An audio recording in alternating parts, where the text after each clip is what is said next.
Good morning and welcome to Gnan Manjari Vidyapeeth Digital Platform. I, Manish Kalotra, is going to take your economics chapter number 7, population. In last lecture, we were discussing about population trends in India. In it, we have discussed about male-female ratio. We were discussing last lecture male-female ratio. So now we will discuss our fourth point, age-wise population in India. Age-wise population in India refers to the classification of population in different age groups. The percentage of population in the age group of 0 to 14. A study of age-wise population helps in understanding aspects like working and non-working age groups. તો હવે આપણે શું discuss કરવાનું છે એજ wise population in India.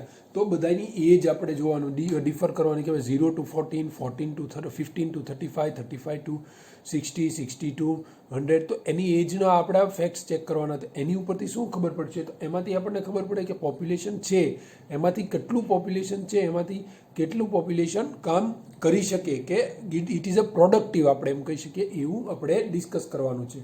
તો અહીંયા જોઈએ તો અહીંયા આપણે આપ્યું છે ટેબલ 0 to 14, 15 to 64, 65 એન્ડ એબાવ. તો એજ વાઇઝ ટેબલ 7.4માં 0 to 14 2005માં કેટલું હતું? તો 32 પોઈન્ટ સમથિંગ હતું, જે 2007માં ઘટી, 2010માં ઘટી અને 30.59 થયું. વેરેઝ 2011માં ફર્ધર 30.5 થયું, જ્યાં 305 છે એ 30.5 ગણવાનું છે.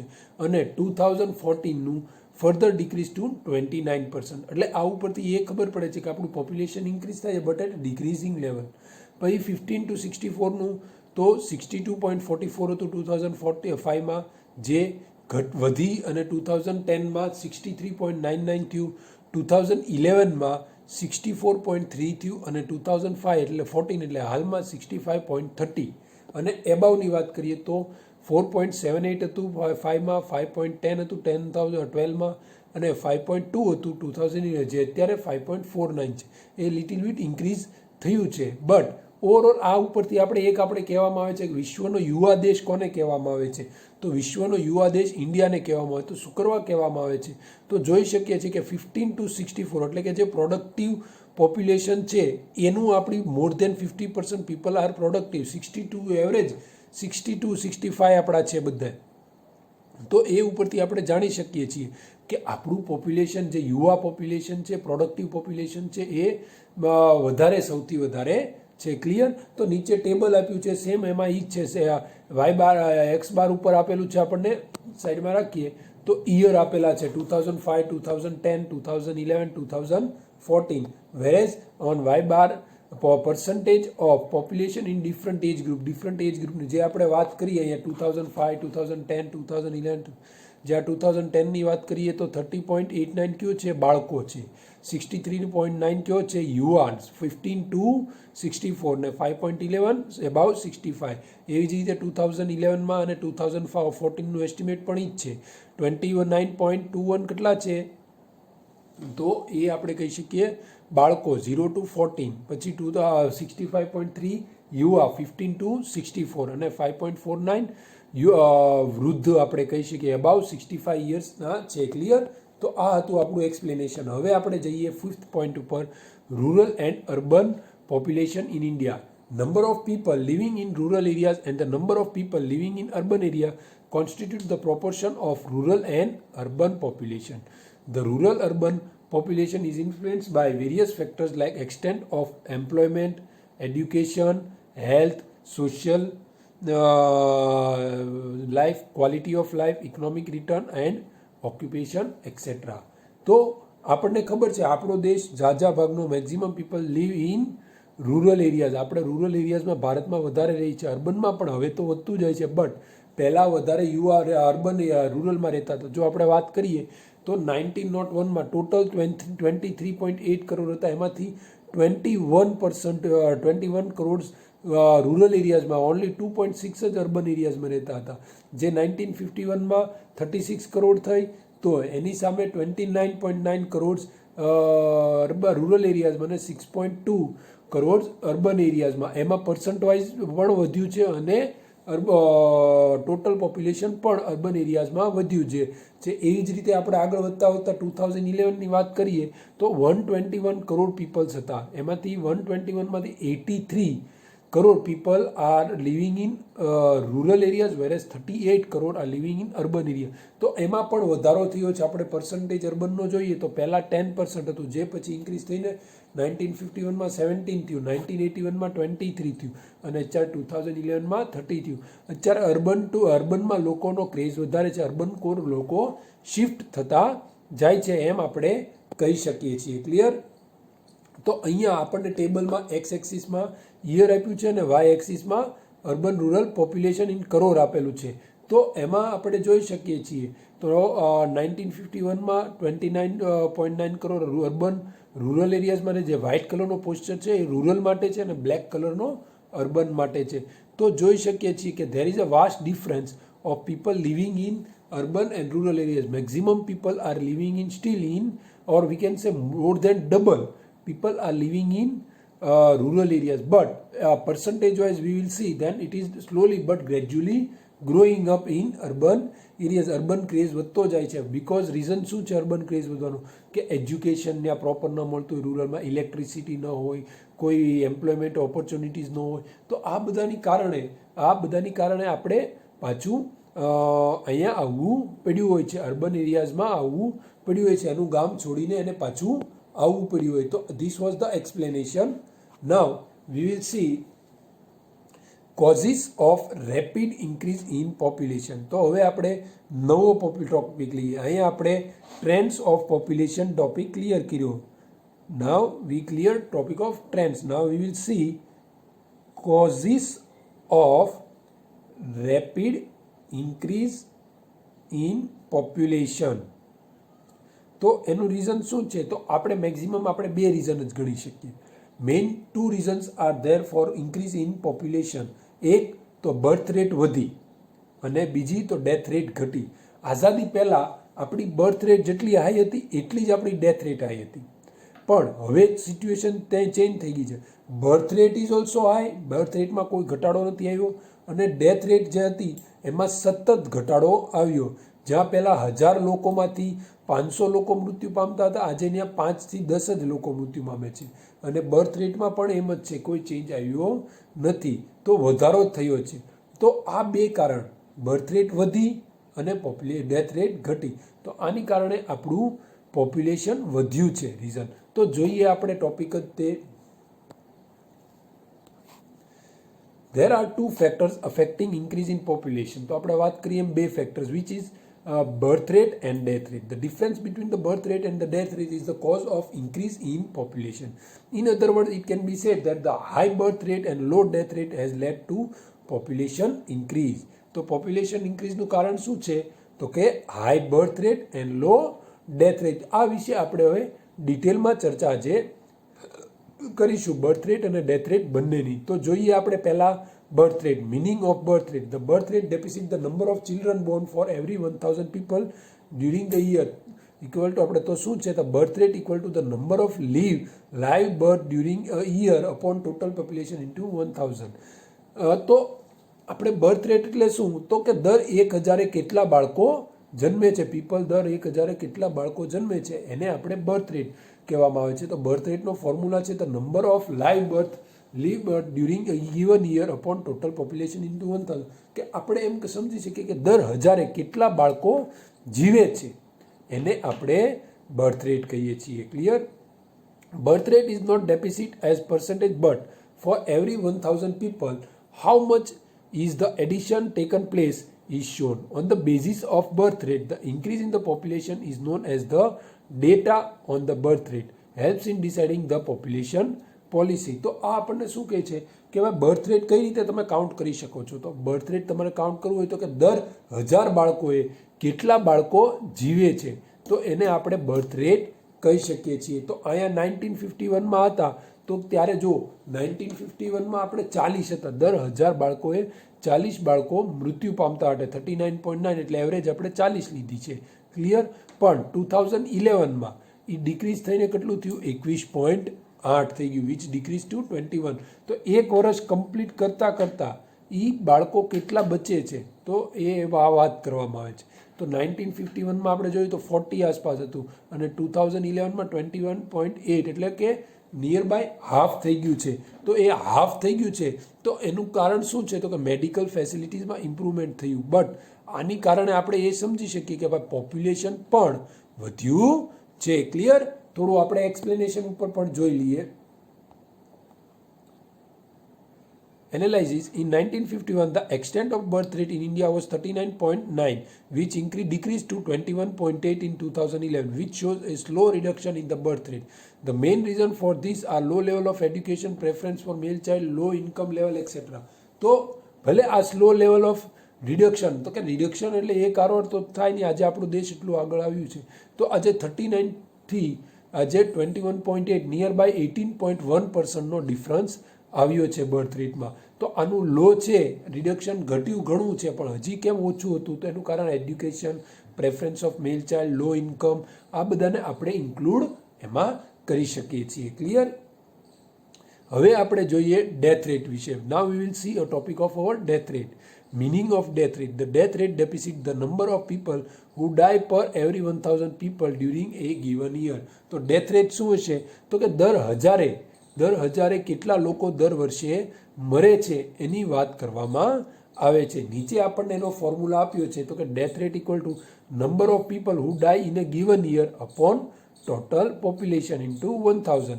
તો કે ડેથ રેટ ઇક્વલ ટુ કેટલા લોકો એક વર્ષમાં મરે છે divide by total population into 1000 કરવામાં આવે છે. ક્લિયર? તો સમજીએ હવે આપણે ડેથ રેટને. તો decrease in population can be understood from the death rate. The reduction in the total population is a particular manner can be understood by measuring the total number of death in a year. તો decrease in પોપ્યુલેશનની શું વાત કરે છે તો કે decrease in population કઈ રીતે આપણને ખબર પડી શકે તો કે જેટલા મૃત્યુ પામે છે એ ઉપરથી આપણે ખબર પડે કે એટલું પોપ્યુલેશન ઘટ્યું છે. તો મૃત્યુ જેટલું થતું જશે એ પ્રમાણે આપણે પોપ્યુલેશન ઘટે છે કે વધે છે એ ઉપરથી ખબર પડી જતી હોય છે. ક્લિયર? તો હવે આપણે જોઈએ table number 7.7 the extent of death rate in India. તો 1951માં કેટલા હતા 27.4. 1000 માણસોએ 27.4 માણસો મરી જતા હતા 1951માં, જે 2011માં ફક્ત ખાલી 7 નિયર બાય આપણે કહી શકીએ છીએ. તો કે દર હજારે એ 1951માં 27.4 લોકો મરતા હતા, જે ઘટીને 2011માં 7.1 જ રહી ગયું. તો આ ઉપરથી આપણે સમજી શકીએ છીએ કે ડેથ રેટમાં કેટલું ડિક્રીઝ થયું છે. તો ડિક્રીઝ થવાનું રીઝન શું છે તો મેડિકલ ફેસિલિટીઝ, અવેરનેસ આવી ગયું છે, લોકોમાં જાગૃતિ, એજ્યુકેશન આવ્યું, એની કારણે એ મેડિકલ સુવિધાનો લાભ લેવા મળ્યા અને અલ્ટિમેટલી ડેથ રેટ ઘટી ગઈ. તો જોઈએ આપણે એનું description. Analysis the death rate in India in 1951 was 27.4 which decreased to 7.1 in 2008. The fall in the death rate is much higher than the fall in birth rate. The main cause are control of famines, improvement in quality of life, nutrition, food increase and improvement in medical service, spread of education, improvement in medical science and research in the field of surgery, control of infection, disease, etc. તો આ બધા reasons છે.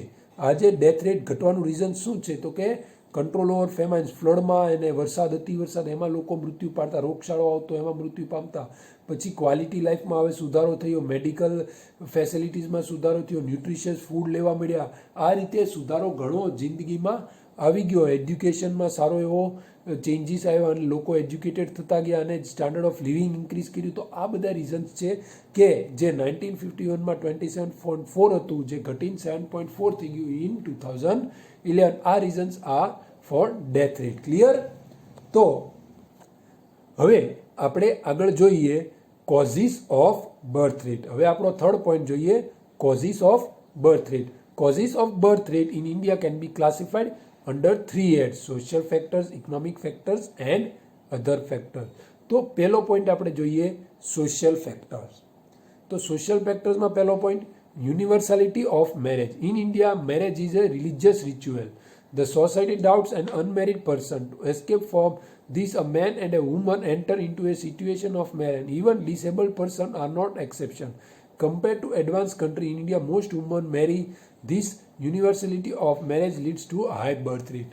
તો આજે high birth રેટનું કારણ શું છે? તો પહેલો કારણ આપણે એમ કહી શકીએ કે યુનિવર્સલિટી ઓફ મેરેજ લગ્નમાં વધારો થતો જાય છે. લગ્ન જે લોકો કરે છે તો પછી ઓટોમેટિક લગ્ન પછી આગળ એનું પેઢી વધારવાના જ છે. તો એની કારણે એ મેરેજ થશે એટલે આ પોપ્યુલેશન વધવાના છે. આજે જો જે માણસ લગ્ન નહીં કરે તો એની ઉપર લોકો નેગેટિવ વિચાર રાખવામાં આવશે કે આને કોઈ કાંઈ પ્રોબ્લેમ છે, એટલે મેરેજ ફરજિયાત પ્રમાણે થઈ ગયા. અને negative most of the womans marry also, and not only marry but marry at a small age પણ આપણે કહી શકીએ છીએ. તો જોઈએ second point, early marriage and widow રીમેરેજ.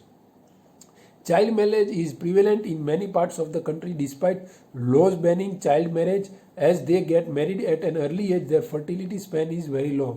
This results in the birth of more children. The Widow Remarriage Act in India, which has been supported by many, and thus widow remarriage has become common. Therefore, it has resulted a high birth rate.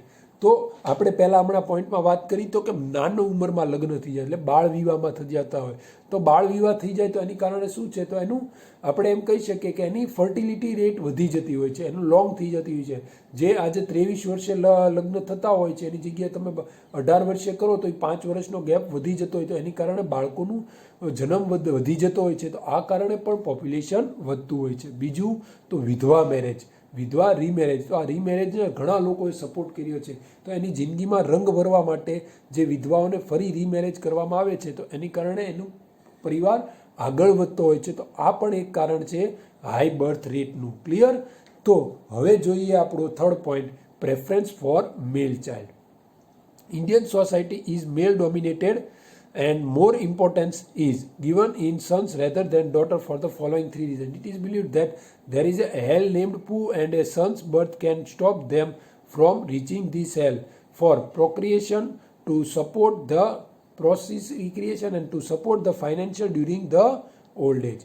Due to these reasons, families give birth to more children expecting a son, and in the process their family size becomes large. આજે દીકરાને આપણે પામવા માટે થઈને એમ દીકરાનો જન્મ થાય એ માટે થઈને તો દીકરાનો જન્મ પહેલાં 2-3 દીકરી આવી ગઈ હોય તો સતત આપણે દીકરાનો લોભ ચાહના રહી છે. દીકરાની ચાહના શું કરવા રહી? તો આપણને નર્કમાંથી જવા રોકવા માટે એવું એક માન્યતા છે. એ રીઝન હોઈ શકે, ફેમિલીને સપોર્ટ કરવા માટે, પ્રોક્રિએશન માટે, તો આપણું પેઢીને આગળ વધારવા માટે.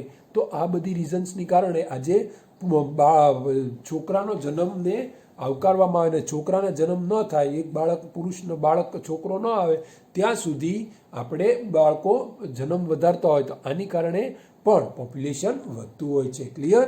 તો ફોર્થ પોઈન્ટ જોઈએ, joint family system. Joint family સિસ્ટમની આપણે વાત કરીએ. Fourth point, this is the prevalence of joint family system in rural areas of India. As a result, the financial responsibility of the upbringing of a child is disturbing among all the family members. Hence, a child does not become a burden, leading to high birth rate. તો આપણે fourth point જોઈએ, joint family system. તો joint family સિસ્ટમમાં શું કહેવામાં આવ્યું? તો કે જોઈન્ટ ફેમિલી સિસ્ટમ કઈ રીતે? આજે મોટું પરિવાર હોય તો બાળકો રેઢા મોટા થઈ જતા હોય. તમે સીમિત હોય 2 માણસ રહેતા હોય તો એ બાળકને ઉછેરવું અઘરું હોય. બટ તમે જો મોટા પરિવારમાં રહેતા હોવ છો, કોઈ સહકુટુંબમાં રહેતા હોવ છો તો તમારા મમ્મી પપ્પા હોય છે, તમારા ભાઈ ભાભી હોય છે, નાનો ભાઈ હોય છે, બેન હોય છે, તો એ તમારા છોકરાને અપબ્રિંગિંગમાં મદદરૂપ થતા હોય છે. તો આ કારણે તમે જોઈન્ટ ફેમિલીમાં રહેતા હોય છો તો ત્યાં તમે બાળકોનું જન્મ વધારી દો છો. તો એ કારણે એ ઓટોમેટિકલી તમારે સાચવવા ન પડે એટલે તમે મોટા થઈ જતા હોય. પણ આવું મેક્ઝિમમ આપણે એમ કહી શકીએ કે અર્બન એરિયાઝમાં થતું હોય છે. અહીંયા આપણે ઓછું થતું હોય છે. સિટી એરિયાઝમાં, રૂરલ એરિયાઝમાં વધારે થતું હોય છે, અર્બન એરિયાઝમાં ઓછું થતું હોય છે. આજે જોઈન્ટ ફેમિલીમાં જે લેતા હોય છે તો એને શું લાગે કે આજે બાળક 2 હોય, 1 હોય કે 5 હોય, બર્ડન રૂપ રહેવાના નથી. રીઝન શું છે? તો ઇન્કમના સોર્સ ઘણા હોય છે, પ્લસ બાળકોને સાચવવાવાળા ઘણા હોય છે, એનું અપબ્રિંગિંગમાં કોઈ પ્રોબ્લેમ ન હોય, એના એજ્યુકેશનમાં કોઈ પ્રોબ્લેમ ન આવતો હોય.